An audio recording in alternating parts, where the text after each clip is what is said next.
kasih atas waktunya. Dalam kesempatan hari ini saya akan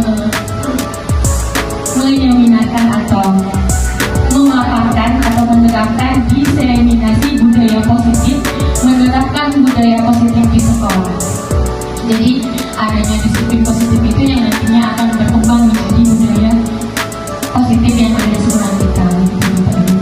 Jadi budaya positif ini yang menimbulkan keadaan nyaman, aman untuk siswa dan kita semua ya, sebagai warga yang ada di sekolahan.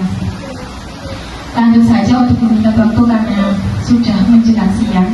Jadi saja ada pertanyaan pematik Bapak Ibu, setuju atau tidak? Setuju atau tidak jawabannya. Jadi pertanyaan pertama, hukuman dapat mendisiplinkan anak.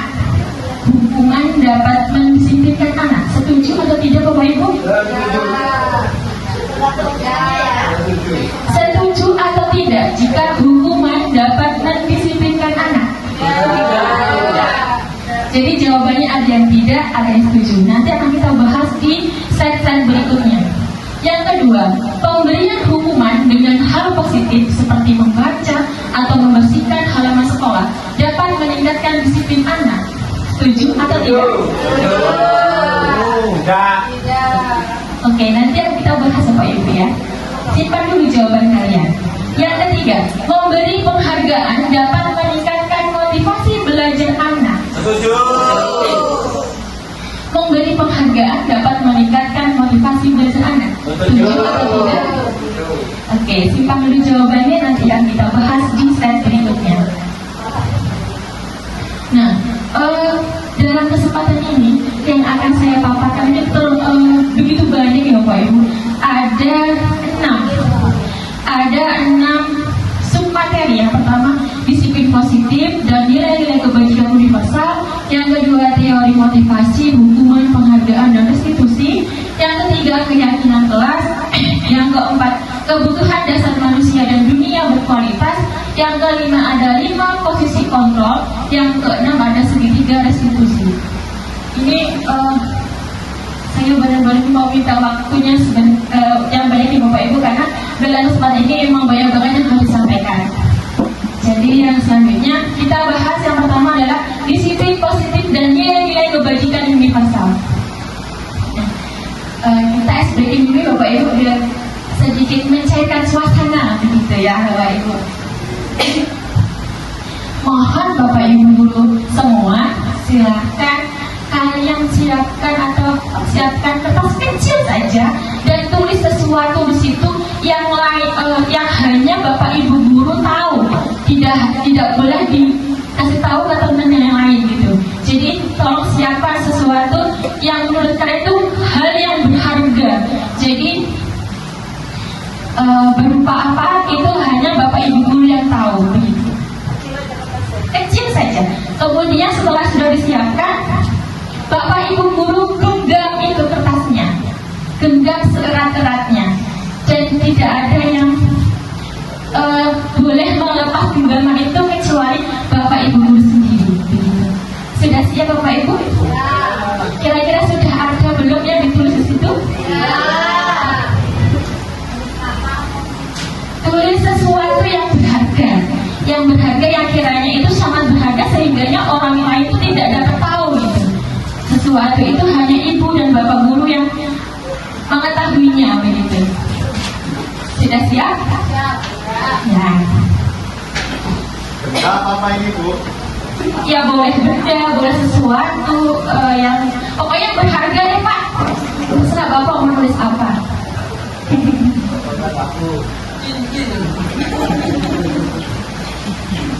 Kata yang berharga adalah terusan. Sudah,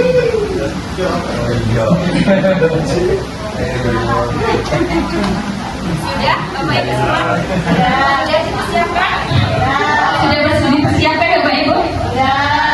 Ya, jadi nanti saya tunjuk secara random ya. Jadi Bapak Ibu ketika saya tanya, tolong dibuka tangannya.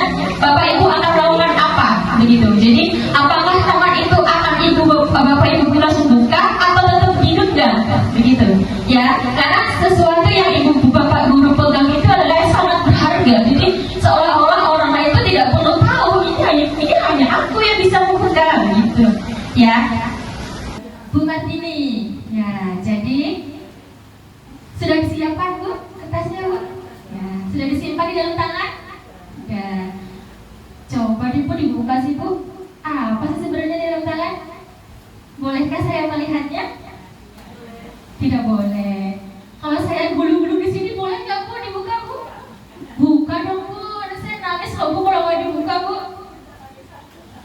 Aduh, sangat rahasia sepertinya ya Bu. Kira-kira apa ya isinya ya? Nah, jadi dari Esprit ini sesuatu yang bisa mengontrol diri kita sendiri adalah kita sendiri begitu. Jadi Bapak Ibu, jadi tidak bisa orang lain mengontrol kita, ya. Jadi kita juga sebagai pendidik tidak bisa harus menjadikan anak seperti ini dengan kemauan kita, ya Bapak Ibu. Jadi itulah namanya kontrol diri begitu. Lanjut. Ya, ini miskonsepsi tentang teori kontrol. Jadi ilusi guru mengontrol murid sampai murid berasa seperti digantung oleh seorang guru, begitu. Ini ilusinya ya, miskonsepsinya. Jadi ini juga ada guru yang memberikan penghargaan, ya. Guru memberikan penghargaan. Ilusi bahwa semua penguatan positif efektif dan bermanfaat. Ini juga miskonsepsi. Kemudian ilusi bahwa kritik dan membuat rasa bersalah mampu menguatkan karakter. Itu juga tidak dianjurkan sebagai pendidik. Kemudian ilusi bahwa orang dewasa berhak memaksa, ya. Jadi kita tidak boleh memaksa seorang murid harus sama seperti kita, harus begini begitu. Tidak bisa Bapak Ibu, ya. Yang bisa mengontrol diri kita adalah diri sendiri. Lanjut. Paradigma dari kontrol, lanjut aja Bapak Ibu.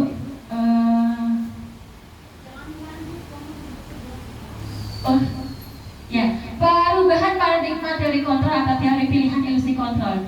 Ilusi guru mengontrol murid. Paradigma teori kontrol atau teori pilihan atau ilusi kontrol. Ilusi guru mengontrol murid. Yang kedua, ilusi bahwa kritik dan membuat orang merasa bersalah dapat menguatkan karakter. Ilusi bahwa semua penguatan positif, efektif dan bermanfaat. Tidak ya Bapak Ibu. Ilusi bahwa orang dewasa memiliki hak untuk memaksa. Jadi kalau bisa kita sebagai pendidik menghilangkan ini semua ilusi-ilusi ini supaya peserta didik kita merasa nyaman begitu. Lanjut.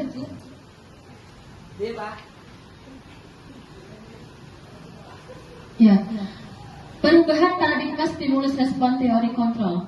Siapa sesungguhnya yang memiliki teori kontrol? Stimulus respon dan teori kontrol pilihan. Kita mencoba mengubah orang agar berpandangan sama dengan kita. Teori kontrolnya, kita berusaha memahami pandangan orang lain tentang dunia. Jadi bukan kita yang mengontrol seseorang ya Bapak Ibu.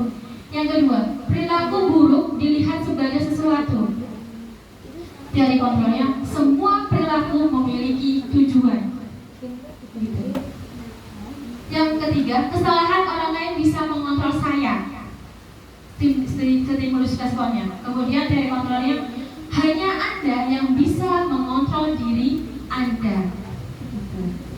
Lanjut.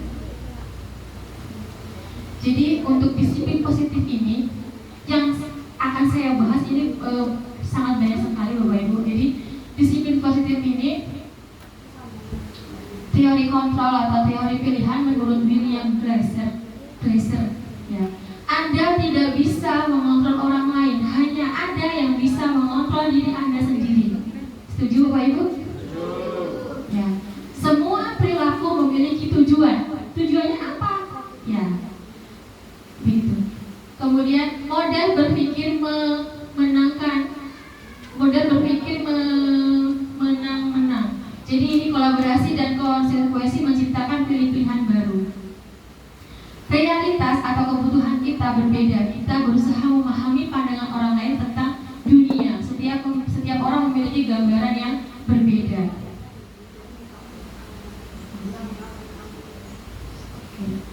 Jadi makna dari disiplin adalah belajar kontrol diri dengan menggali potensi kita agar tercapai tujuan mulia, yaitu sesuatu menjadi seseorang yang kita inginkan berdasarkan nilai-nilai yang kita hargai. Begitu. Teori motivasi ini yang pertama untuk menghindari hukuman, kedua untuk mendapatkan imbalan, yang ketiga untuk menghargai diri sendiri.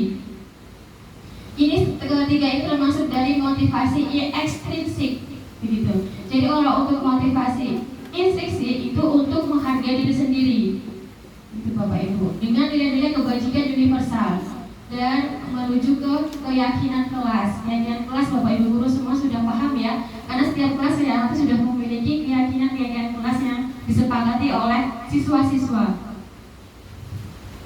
5 posisi kontrol. Yang pertama ini kita sebagai penghukum, ya Bapak Ibu. Yang kedua kita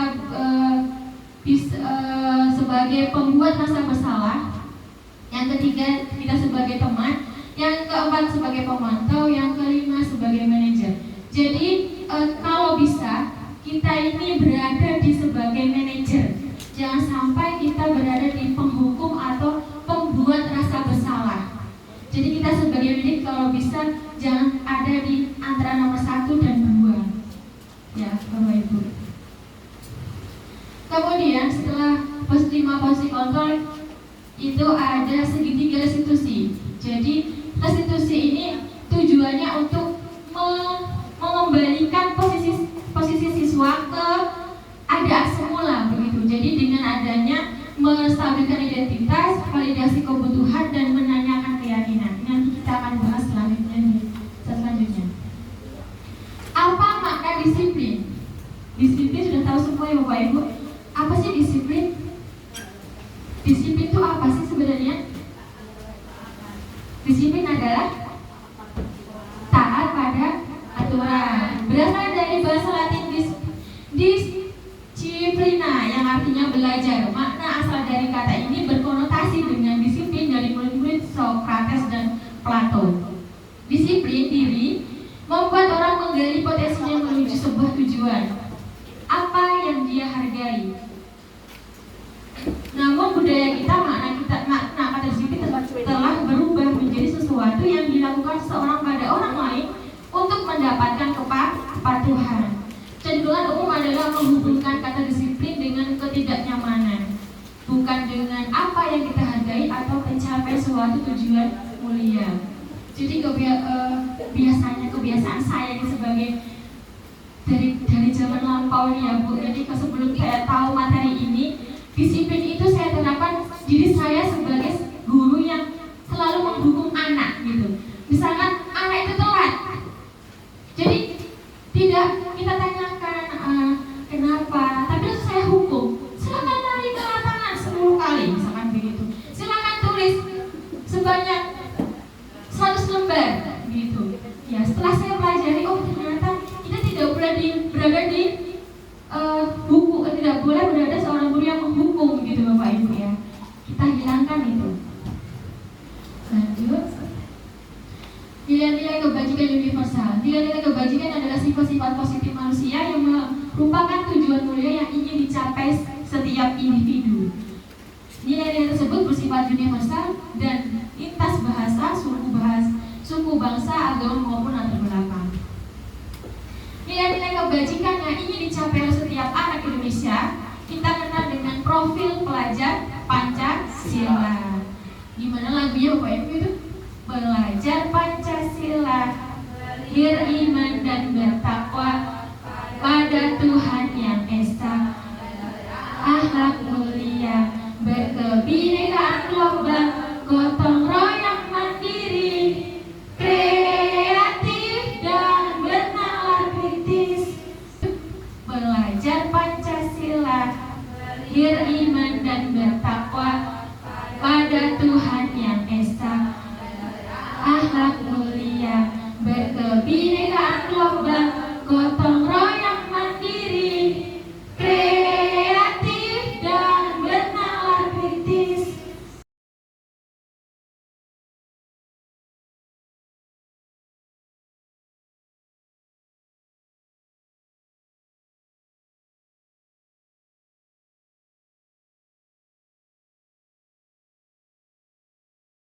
Begitu.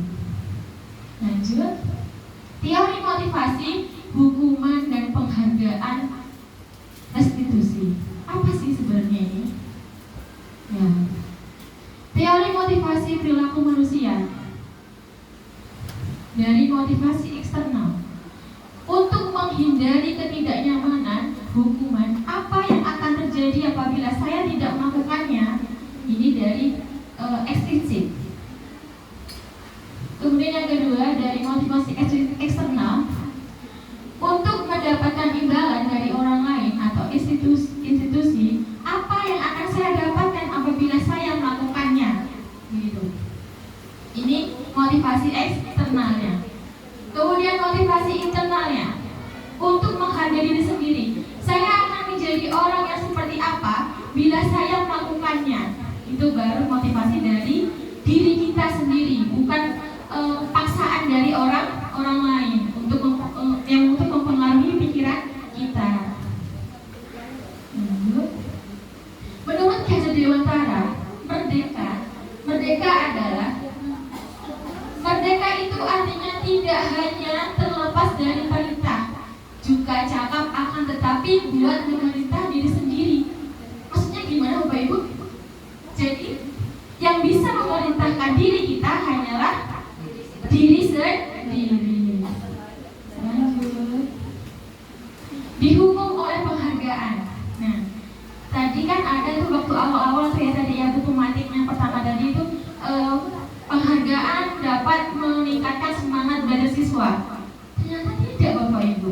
Jadi penghargaan itu malah akan membuat siswa itu kecanduan lah, nanti kalau saya nggak dikasih sesuatu saya nggak mau, ya nggak Bapak Ibu? Kalau nggak dikasih ini, dikasih imbalan ini, saya nggak mau melakukannya karena nggak ada iming-imingnya, karena nggak ada sesuatu, nggak ada hadiahnya, begitu. Ya nggak Bapak Ibu? Misalkan, ayo anak kita masuk kelas, nanti yang masuk cepat, yang pertama akan ibu kasih bintang. Nah, besoknya ibu tersebut nggak hadir, diganti oleh ibu guru yang lain. Nah, ketika itu siswa tidak mungkin akan duduk tertib, maka akan berantakan karena tidak ada imbalan bintang, begitu Bapak Ibu ya. Jadi malah penghargaan ini sifatnya negatif ya Bapak Ibu, bukan positif begitu. Jadi munculkan motivasi diri anak itu bukan dari motivasi eksternal, tapi motivasi internal dari diri siswa itu sendiri yang mau berusaha untuk berubah, begitu Bapak Ibu. Dihukum oleh penghargaan. Penghargaan menurunkan kualitas. Penghargaan mematikan kreativitas. Setuju Bapak Ibu? Penghargaan mengurangi motivasi intrinsik. Setuju Bapak Ibu? Iya. Jadi penghargaan itu bukannya malah tambah semangat, malah kebalikannya, siswa itu malah akan menginginkan imbalan itu, bukan apa yang seharusnya dilakukan mereka, begitu ya Bapak Ibu. Lanjut. Bentuk program kebajikan atau apresiasi. Dalam memberikan apresiasi atau pengakuan perlu diingat beberapa hal. 1. Beri pengakuan secara khusus. 2. Beri pengakuan secara pribadi. Yang ketiga, beri pengakuan kepada semua murid secara bergantian. Yang keempat, beri pengakuan secara konsisten. Yang kelima, fokus pada proses. Contoh pengakuan atau apresiasi kebajikan. Contohnya ini Bapak Ibu. Pembukaan, kemarin saya perhatikan nilai kebajikannya, rasa empatimu besar sekali. Situasinya pada saat menolong murid baru di kelas kita, begitu. Kemudian pembukaannya, saya menghargai. Contoh nilai kebajikannya adalah kepedulianmu. Situasinya pada saat kamu membantu teman-temanmu di tugas kelompok. Ini bentuk apresiasi kita, begitu Bapak Ibu.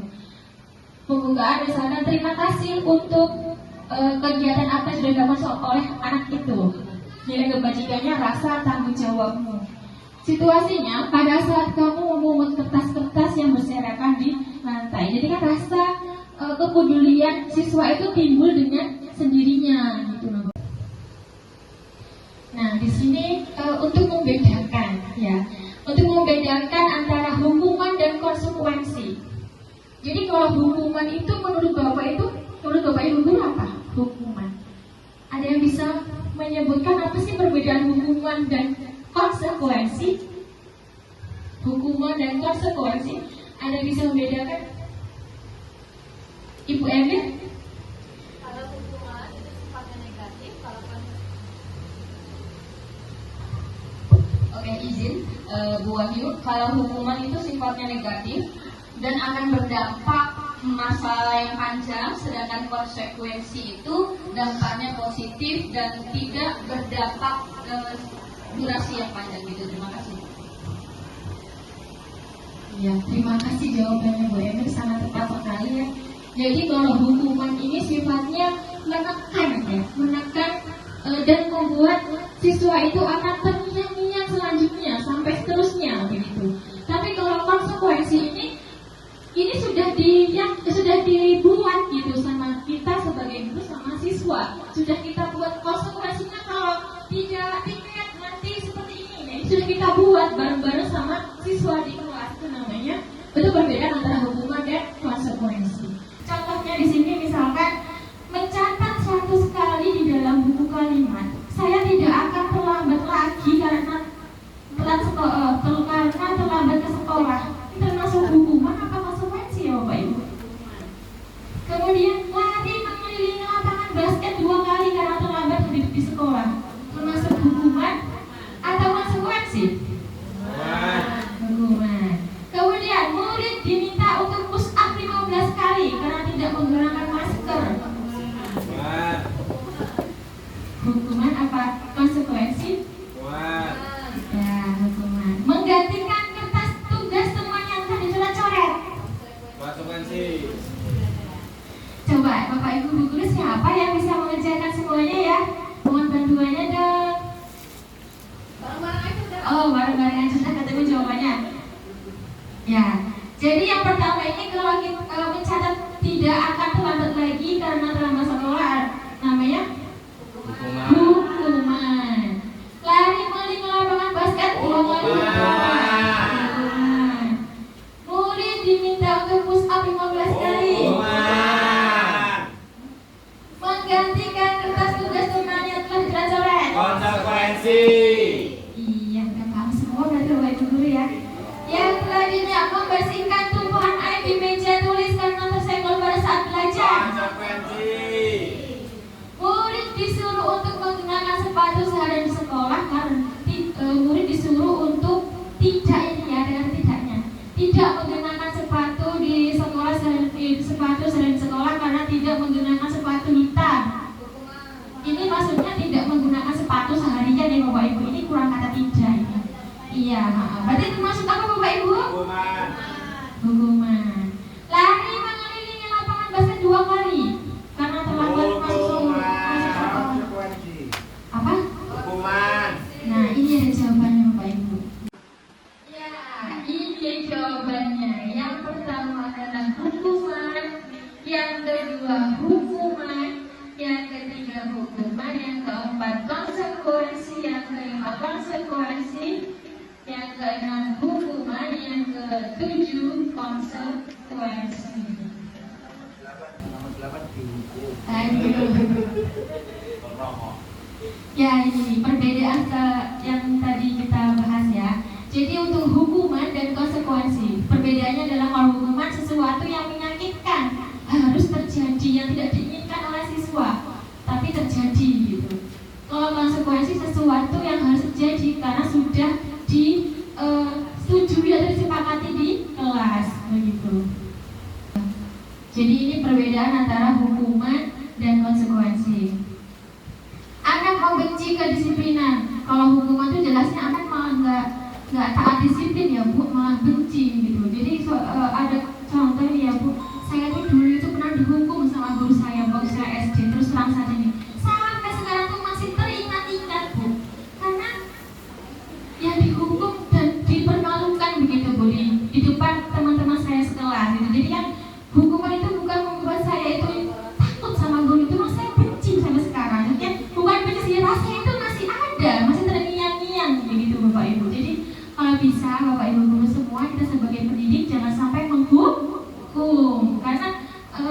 tahap berikutnya itu akan membuat memori anak itu akan menyimpan gitu ya Bu, sampai nanti sampai tua pun bakal teringat-ingat itu yang pernah terjadi hukuman itu begitu. Lanjut, restitusi. Nah, ini apa sih restitusi?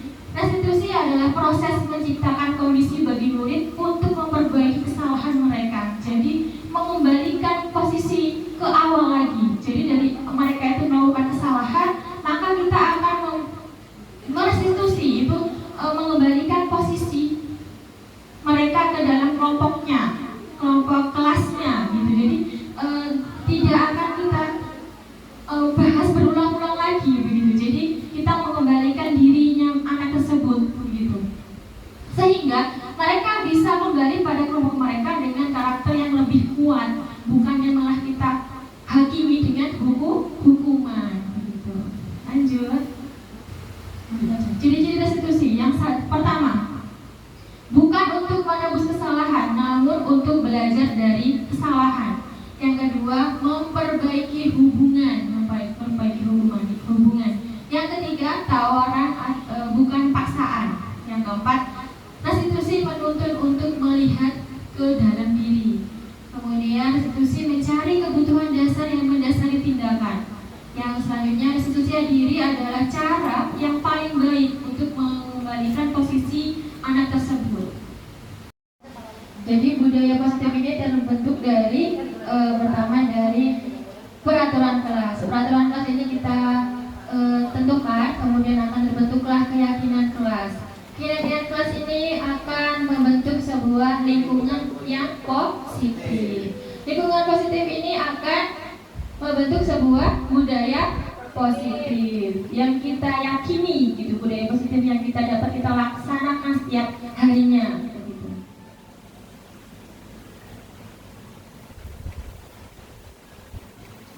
Ya, jadi ini misalkan ada peraturan di sini Bapak Ibu, selalu kembalikan buku ke tempatnya. Keyakinan kelasnya berarti apa Bapak Ibu? Selalu mengembalikan buku ke tempatnya, tanggung jawab. Dilarang mengganggu orang lain, berarti dilarang mengganggu orang lain, berarti keamanan. Hadir di sekolah kompetisi sebelum pembelajaran dimulai, disiplin. Dilarang melakukan kekerasan, berarti juga keamanan. Dilarang menggunakan narkoba, kesehatan. Bergantian atau menunggu giliran, keadilan. Gunakan masker, kesehatan. Jangan berlari di kelas atau koridor, keamanan. Jadinya harus hati-hati gitu ya. Lanjut, kebutuhan dasar manusia dan dunia berkualitas. Kita butuh apa hidup ini? Ya, manusia itu butuh apa dalam hidup ini? Gitu. Butuh apa? Ya, kebutuhan dasar manusia. Kita butuh untuk dikasihi atau disayangi, rasa diterima. Ya, kita butuh ini ya Bapak Ibu.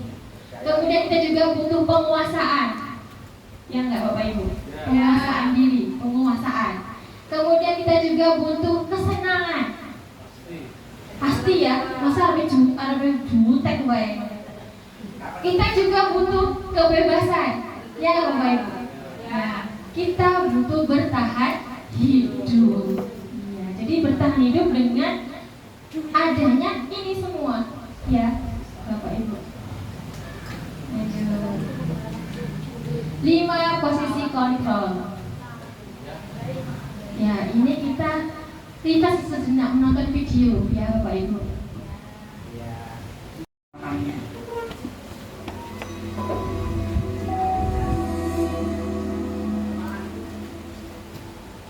Lima posisi kontrol itu adalah: 1. Posisi penghukum.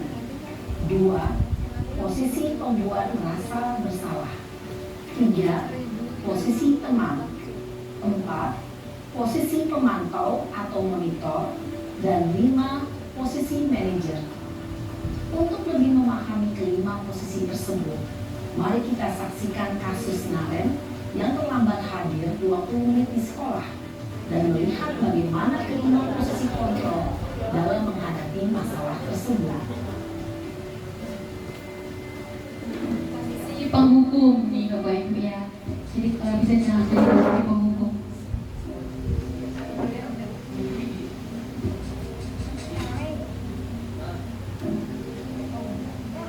Naren, sini kamu. Selalu terlambat. Kamu deh, pasti terlambat. Yang merasa Bu, yang pernah melakukan begini begitu Bapak Apa Ibu. coba? Alasan kamu apa lagi? Kapan sih kamu tidak terlambat? Malas sekali ya kamu jadi anak. Saya Dasar pemalas. Gak kapok-kapok sih kamu. Sudah berapa kali terlambat? Sana, kamu keliling lapangan basket 2 kali. kenapa saya harus keliling lapangan basket, Bu? Kenapa? Kamu melawan ibu. Berani-beraninya jawab. Sudah terlambat, masih berani jawab pula. Sekarang, keliling lapangan basket 5 kali sekalian. Biar kapok. Cepat. Pergi sana ke lapangan basket. Posisi penghukum biasanya berbicara dengan nada tinggi, menghardik, menunjuk-nunjuk, menyakiti, dan menyindir. Hukuman bisa berupa fisik maupun psikis. Ibu dan bapak guru hebat. Dampak yang terjadi pada murid ketika guru berada pada posisi penghukum adalah murid cenderung akan memberontak, bahkan menyimpan dendam.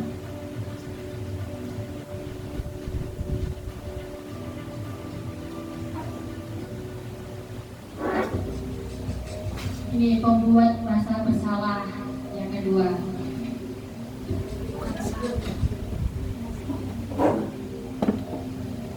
Naren!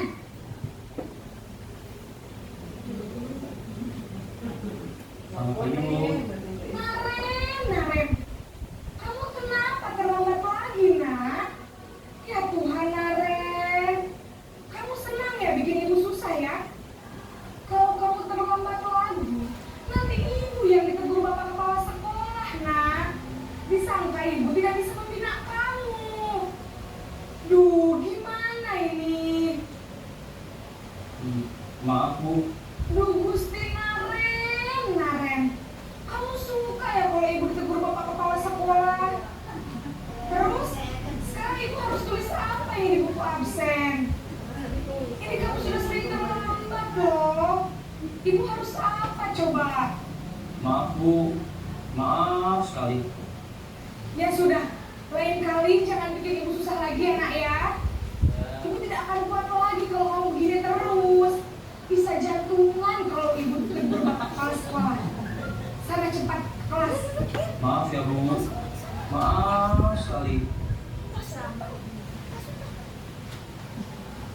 Posisi membuat rasa bersalah berbicara dengan nada tenang, cenderung lembut.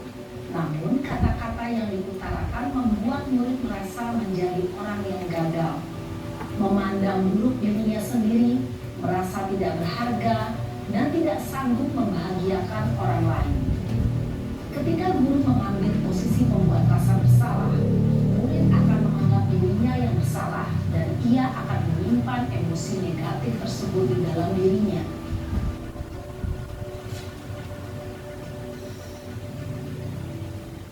Sisi sebagai teman.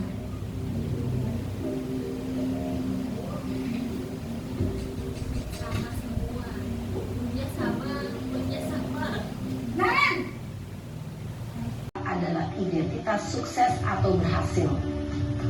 Namun, perlu diingat, karena ini masih dorongan eksternal, maka ada faktor ketergantungan dari murid kepada orang tertentu. Di sini, guru absennya, sehingga di lain waktu, murid bisa berperilaku baik, namun hanya kepada orang-orang tertentu saja.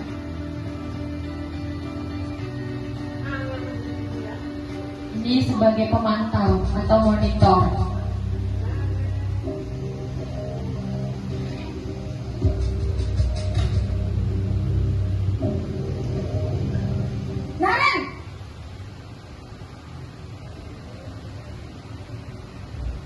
Pagi Bu.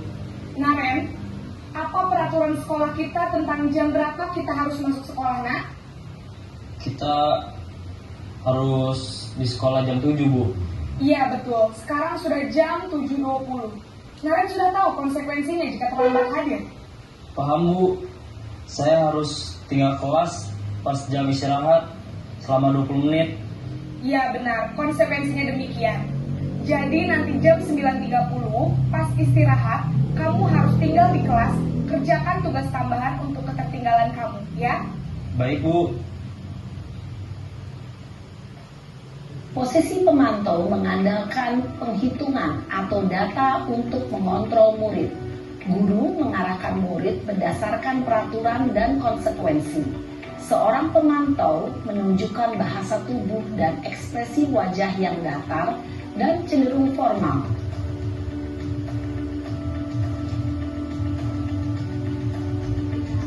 Posisi yang seharusnya dimiliki oleh pendidik adalah posisi manajer.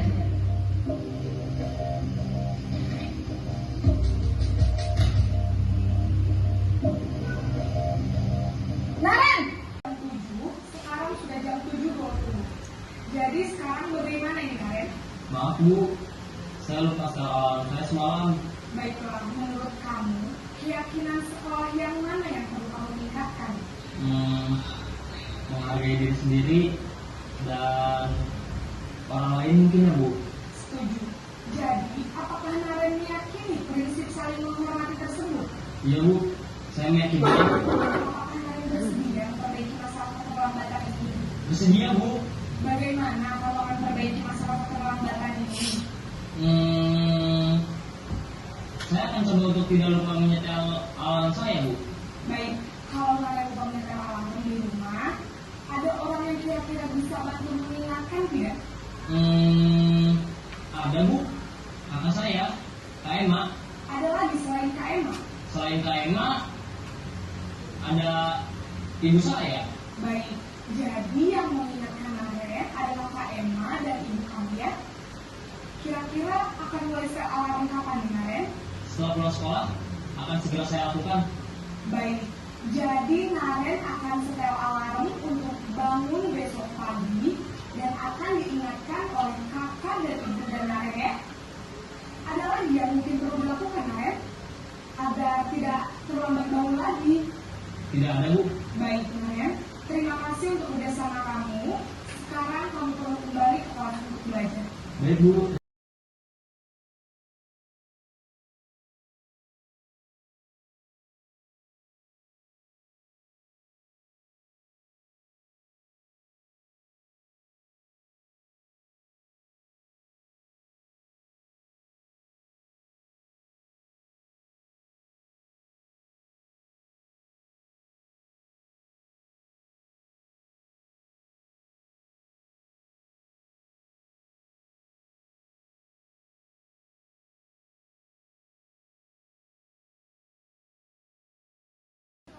Baik, setelah menonton video tadi Bapak Ibu, coba kita renungkan. Kira-kira Bapak Ibu ini sudah di posisi mana ya? Posisi penghukum atau pembuat rasa bersalah atau sebagai teman atau pemantau atau manajer? Kira-kira Bapak Ibu sudah di posisi mana? Sudah di posisi mana Bapak Ibu? Pernah nggak melakukan di posisi sebagai penghukum? Ya, jujur ya, saya juga udah pernah. Kalau pembuat rasa bersalah? Iya, pernah juga ya Bapak Ibu. Saya juga enggak bohong, saya mau benar sudah pernah melakukannya. Di posisi teman? Ya. Di posisi pemantau? Di posisi manajer? Nah, ini yang seharusnya dilakukan kita sebagai pendidik di posisi manajer. Jadi nggak hanya menggunakan nada keras kayak Bu ya, menggunakan nada keras membidik, kemudian mengancam ya. Jadi kita sebenarnya tuh harus menjadi manajer peserta didik gitu, menanyakan keyakinan kelas apa yang sudah kamu langgar, kemudian apa yang akan kamu lakukan berikutnya. Dengan hal ini kamu harus menjadi seperti apa. Jadi kita kembalikan ke peserta didik yang melakukan kesalahan. Jadi untuk 5 posisi kontrol, identitas gagal ini ternyata ada di posisi penghukum dan pembuat rasa bersalah ini termasuk identitas gagal. Ya Bapak Ibu, ini jangan dilakukan lagi ya Bapak Ibu, karena ini termasuk identitas gagal. Karena di sini menghadirkan hukuman ya Bapak Ibu. Kemudian identitas berhasil, ini kita sebagai teman dan sebagai pemantau. Identitas berhasil selanjutnya yang seharusnya itu adalah manajer, yang seharusnya kita ini sebagai pendidik harus di posisi manajer. Lanjut. Di sini ada pertanyaan Bapak Ibu. Saya kecewa sekali dengan kamu. Ini maksudnya ke pembuat rasa bersalah. Kamu tidak pernah benar melakukannya, termasuk penghukum. Ayolah lakukan demi Bapak Ibu. Gitu. Termasuk di posisi teman. Apakah kamu mau mendapatkan stiker bintang hari ini? Mantau dengan memberikan penghargaan ini ya. Kemudian bagaimana kamu bisa menyelesaikan masalah ini? Ini sebagai manajer. Kamu selalu yang paling terakhir. Nah, ini adalah sebagai penghukum. Tanpa disadari kita juga pernah berbicara seperti ini ya, sebagai penghukum ya Bapak Ibu. Nah, segitiga restitusi. Jadi segitiga restitusi ini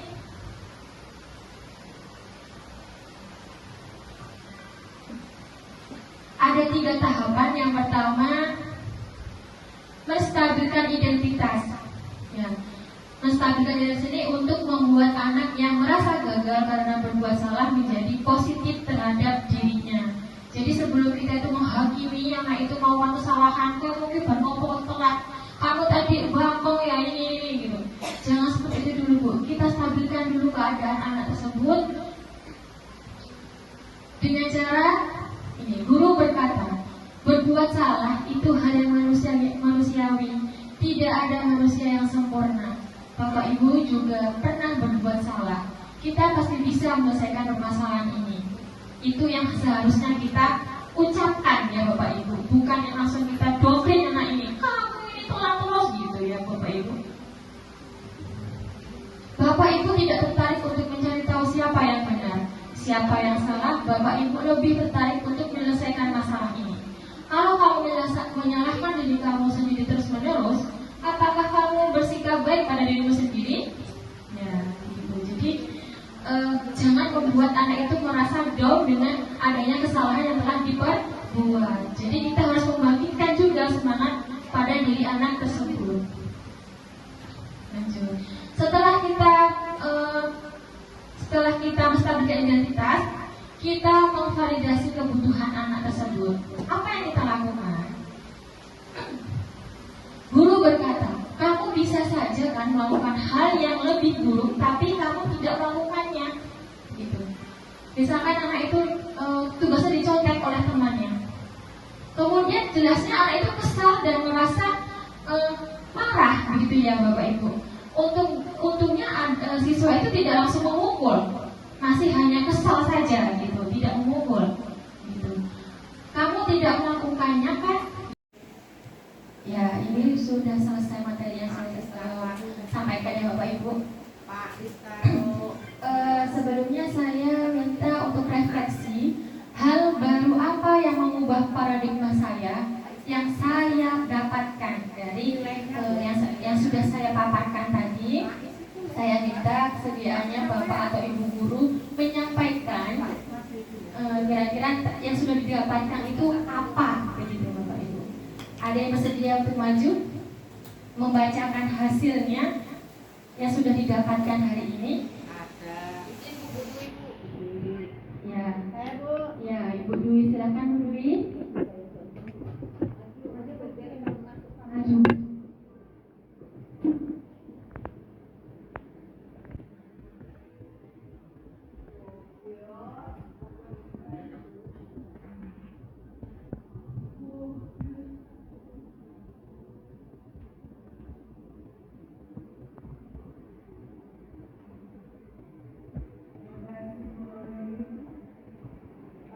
dapatkan dari paparan yang disampaikan Bu Wahyu tadi, 5 posisi kontrol sebagai guru, posisi ideal sebagai guru adalah posisi manajer. Posisi ini menguatkan pribadi murid, mengevaluasi diri untuk mencari cara memperbaiki diri. Dan 5 kebutuhan dasar manusia adalah bertahan hidup, kasih sayang, penguasaan, kesenangan, dan kebebasan. Terima kasih. Terima kasih, jawabannya sangat sempurna sekali ya Bapak ya Bu Dwi. Terima kasih ya Bu Dwi. Ya. UPTD RC 1 Sri Gading, semangat, kompak, hebat. UPTD RC 1 Sri Gading, semangat, kompak, hebat. Ya. Tepuk tangan kita semua Bapak Ibu. Terima kasih atas waktunya Bapak Ibu guru semua sudah mau menjadi audiens saya hari ini. Jadi kesimpulannya adalah budaya positif itu sangat penting untuk kita ya Bapak Ibu, untuk menumbuhkan apa Bapak Ibu? Untuk menumbuhkan rasa nyaman, aman, kemudian tentram untuk sekolah begitu. Jadi kalau bisa hal-hal yang tadinya sebelumnya menjadi penghukum di posisi penghukum tolong dihilangkan ya Bapak Ibu. Kita harus menjadi guru yang posisi kita itu berada di manajer. Kemudian sebuah peraturan itu harus kita terapkan ya. Kalau bisa tuh peraturan atau keyakinan kelas itu seharusnya satu sekolah ini satu saja keyakinannya. Kita menginginkan keyakinan kelas yang sekolah ini harus bersih dan sehat misalkan. Jadi apa yang kita terapkan? Begitu. Jadi harus adanya bergotong royong untuk membersihkan halaman sekolah setiap hari. Begitu. Itu sebenarnya keyakinan masuk kalau bisa satu saja dan diyakini oleh warga sekolah. Baik, terima kasih semuanya atas partisipasinya yang sangat aktif. Saya mohon maaf bila ada kata-kata saya yang salah.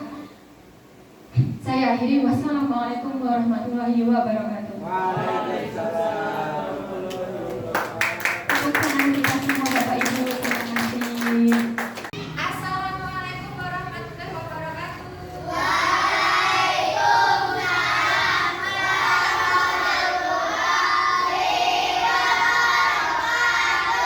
Selamat pagi.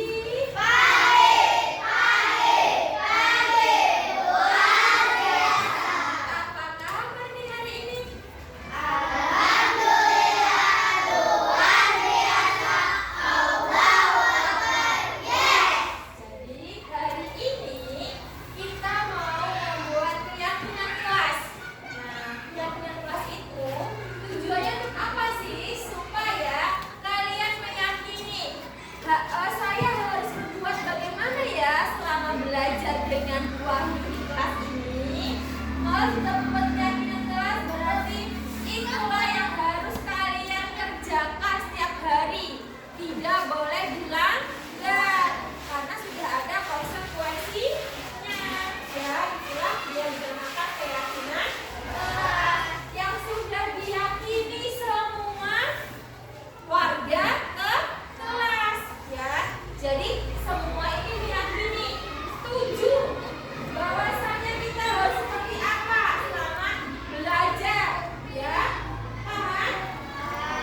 Sudah betis.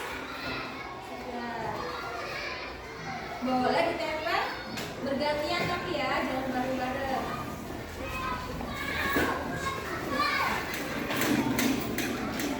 Sudah betis.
Ya, jadi kesimpulannya yang pertama di